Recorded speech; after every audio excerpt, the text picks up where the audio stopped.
So here's the thing. I never thought a book could completely change the way I think about everything. My morning matcha tea, working out, even sending emails. But then I read this.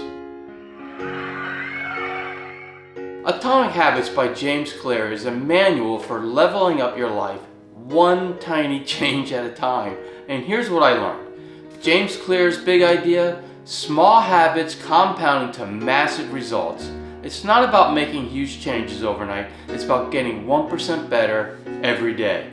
This tracks with one of my favorite books, The Compound Effect by Darinhardy. Basically, 1% better every day equals game changer. For me, that was as simple as making my bed every morning. Yeah, I know, but now my morning starts with a tiny win. I stopped focusing on huge life goals and started asking, what tiny thing can I do today to get better? James Clear calls it the power of atomic habits. Think about it, if you improve by just 1% every day, you will be 37 times better by the end of the year. Let's talk systems over willpower. James Clear says that if you want to eat healthy, make it easy. Stock up on good food. Don't purchase junk food. If it's not in the house, you probably won't eat it. If you want to stop scrolling, put your phone away. I set my sneakers by the front door every night. Guess what?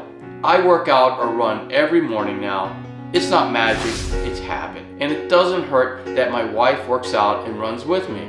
We hold each other accountable, making it easy. We made working out and running a daily habit. Every habit follows a simple loop. Cue, craving, response, reward. James Clear breaks it down like this.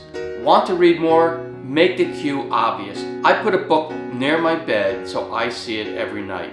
Now I turn up the TV and read before I go to sleep.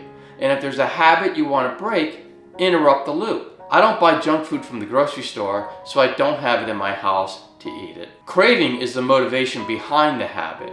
A cue only leads to a habit if it creates a craving. This craving isn't for the action itself, but for the feeling or reward the action provides. Cravings are the motivational force behind the habits. They give you the why, and the stronger the why, the better. You don't crave brushing your teeth. You crave the feeling of a clean mouth. You don't crave going to the gym.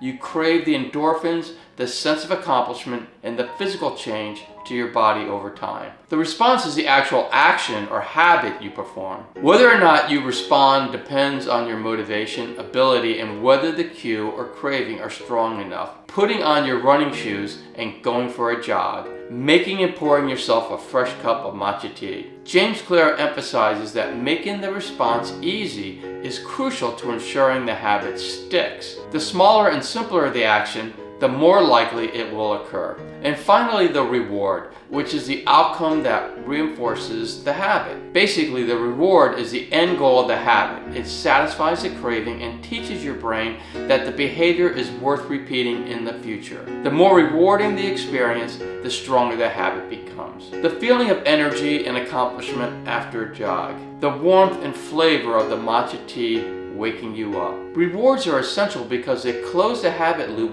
and strengthen association between the cue, craving, and response. To summarize this part, to build a good habit, the cue is to make it obvious. Leave the workout clothes where you can see them. The craving is to make it attractive. That is, pair workouts with your favorite music. Response is to make it easy. Start with a simple 5-minute run. The reward, make it satisfying. Track your progress on an app or journal. To break a bad habit, the cue would be to make it invisible. Remove junk food from your pantry. Craving, make it unattractive. Think about the long-term consequences of eating bad food. Response, make it difficult. Add friction to assessing harmful behaviors. The reward, make it unsatisfying. Associate negative outcomes with the habit. Next up is identity shapes behavior. The best takeaway, habits are the way you embody your identity. You're not someone who wants to write. You're a writer. You're not trying to work out. You're an athlete. I'm not someone who wants to have a YouTube channel. I'm a YouTube content creator. How you see yourself is huge. When my wife and I owned a running specialty store, we would have people who run steadily and very well come to us and say, I'm not a real runner. Yes, you are. See yourself that way. When you shift the way you see yourself, the habits come naturally. The thing is, you are better than you think, and confidence goes a long way here. Here's the thing. Habits don't need to feel like this giant uphill battle. Make them small, make them easy, and make them you. Start small, set systems, not goals, and embody your identity. Reading Atomic Habits gave me the tools to take control of my days and, honestly, my life. You should totally check it out. What small habit will you start today? Let me know in the comments. And don't forget to like, subscribe, and smash that notification bell. And share these videos and the channel with a friend.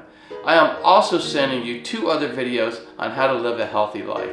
You can click on any one of them and continue your healthy living journey. And I will see you all next time.